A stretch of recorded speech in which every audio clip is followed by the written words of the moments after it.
ये बहुत हद तक सही है कि अगर किसी को मास्क मिल जाए तो वो खुद में कंफर्टेबल फील करने लगता है, उसमें इनसिक्योरिटीज़ कम हो जाती है, उसके दिमाग में जो चल रहा होता है वो ज़ुबान तक लाने की हिम्मत भी मिल जाती है, क्योंकि हमारे होने का एहसास हमारी पर्सनालिटी और आइडेंटिटी का रिप्रेजेंटेटिव हमारा चेहरा है। Not your leg, not your stomach, your face, that's what who you are to people. हर जगह आपसे नाम भले ही पूछा जाता हो, लेकिन आपका चेहरा जो लोग उस नाम से जोड़ते हैं उसे याद रखते हैं। हमारी एम्बैरसमेंट, जेलसी, खुशी, जब हम दुख होते हैं, इन सारी चीज़ों को बयां जितनी हमारी फेशियल एक्सप्रेशन करती है उतना और कुछ भी नहीं करता। छुपाना आपको अपना चेहरा पड़ता है जब आप स्टेज में जाके कुछ बोल नहीं पाते हो। और अगर लोगों को इस चेहरे को ढकने का ऑप्शन मिल जाए तो वह कम सेल्फ कॉन्शियस होते हैं, उनमें इनसिक्योरिटीज़ कम हो जाती है। They get more comfortable with themselves. Mask असलियत ढकता नहीं है बल्कि उसे बाहर निकालता है। It's a strange paradox. और लाइट यागामी की जो कहानी है उसकी भी कुछ ऐसी ही असलियत है, लेकिन ज़्यादा खतरनाक इसलिए क्योंकि कीरा लाइट यागामी का सिर्फ मास्क ही नहीं है, बल्कि उस कीरा के पास पावर भी है, a supernatural power to kill people. और ये दोनों combination, anonymity plus power, usually खतरनाक ही होता है। Are you really a good person और you are just scared to be caught? क्योंकि पावर खुद में ही करप्ट नहीं होता, और ज़रूरी नहीं है वो जिसके पास पावर हो वो करप्ट ही हो।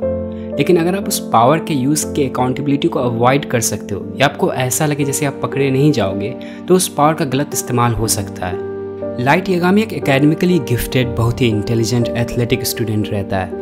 पेरेंट्स से हमेशा प्रेज, टीचर से रिकग्निशन और दोस्तों के बीच पॉपुलर। ये एक ड्रीम लाइफ होती है किसी भी स्टूडेंट की जो वो जी रहा होता है। वो खुद में एक परफेक्शन होता है, टॉप ऑफ द क्लास, लेकिन साथ में उसकी लाइफ बोरिंग भी होती है। कुछ खास चल नहीं रहा होता उसकी ज़िंदगी में। सीरीज़ के कुछ पहले सीन्स में हमें यही पता चलता है कि वो अपने अगल बगल की ज़िंदगी से कितना किनारे है। ना घर ना क्लास, उसका कहीं लगाव नहीं होता है। जिस लेवल की इंटेलिजेंस है उसकी, उस हिसाब से सब फीका होता है उसके चारों ओर। वो कहते हैं ना, भीड़ में भी अकेला।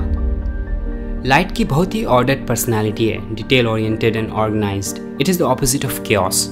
जहाँ क्योस में किसी भी चीज़ का ठिकाना नहीं होता है, एब्सोल्यूट डिसऑर्डर, वहीं ऑर्डर्ड पर्सनालिटी के लोग अरेंजमेंट ऑब्सेस्ड होते हैं। They like to see everything in order, perfect and clean. Pen cap भी पेन के पीछे लगा होना चाहिए। और यही ऑब्सेशन सिवियर हो जाए तो पैथोलॉजिकल बन जाता है, जिसे हम कहते हैं OCD, ऑब्सेसिव कंपल्सिव डिसऑर्डर।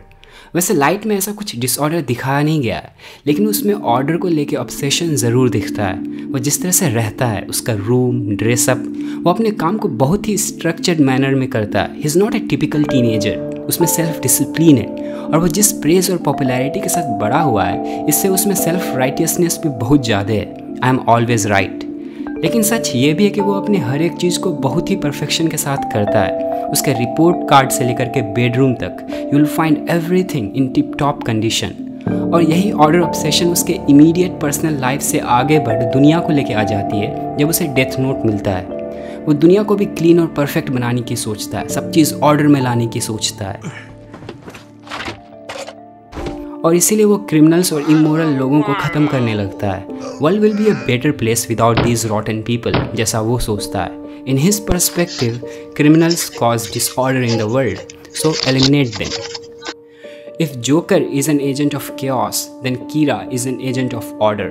कौन moral है, कौन immoral है, who is rotten and disordered, इस पर सिर्फ कीरा का जजमेंट होगा। प्रॉब्लम ये है कि जहाँ लाखों करोड़ों लोगों की ज़िंदगी की बात आती है, वहाँ हम एक आदमी के इंटेलिजेंस पे रिलाई नहीं कर सकते, क्योंकि आप कोई भी हो, कितने भी इंटेलिजेंट हो, पैशनेट हो, चाहे आपकी IQ 180 ही क्यों ना हो, but you can still act stupid, you can be biased, आप में ईगो हो सकता है, you can be arrogant, and these are human nature, and every mortal person without exception is subjected to these.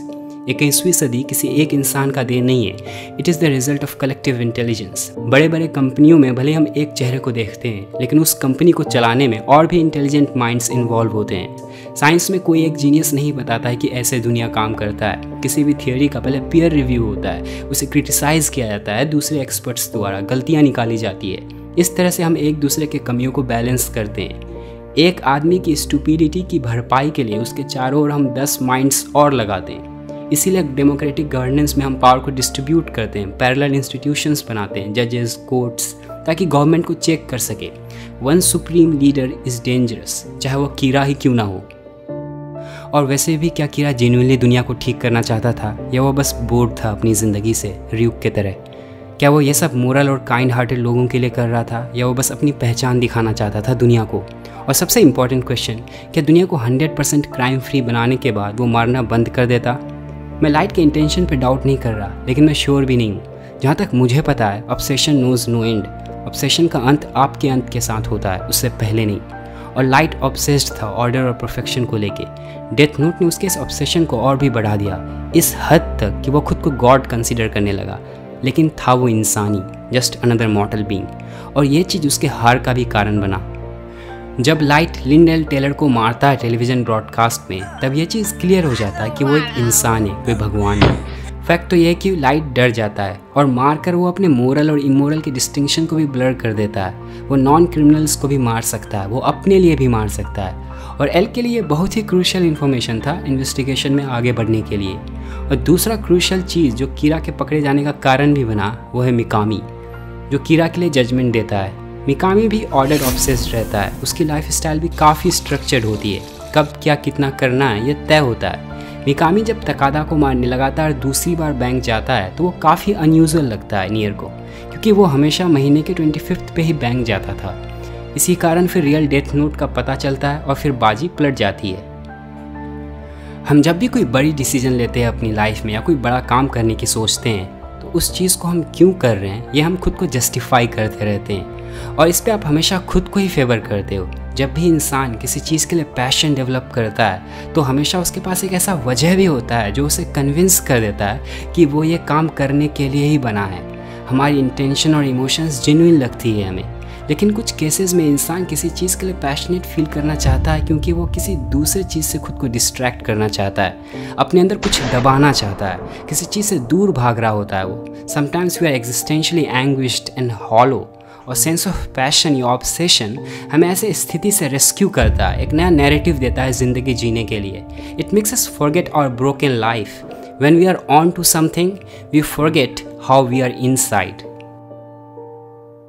जब Light पहली बार death note उठाता है तो उसे किसी तरह का प्रैंक लगता है, लेकिन अंदर से वो चाह ज़रूर रहा होता है कि ये प्रैंक नहीं रियल हो।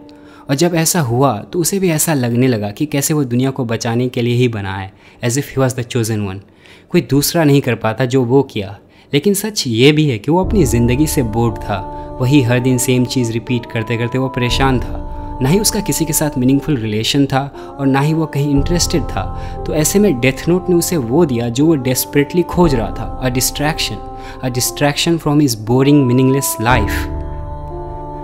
कुछ लोग ऐसे होते हैं जिन्हें लगता है जैसे कि सारी प्रॉब्लम्स बाहर दुनिया में, वो खुद के कमियों को नहीं देख पाते हैं। उन्हें लगता है they are not part of the equation. In fact वो श्योर होते हैं they are problem free, they are perfect.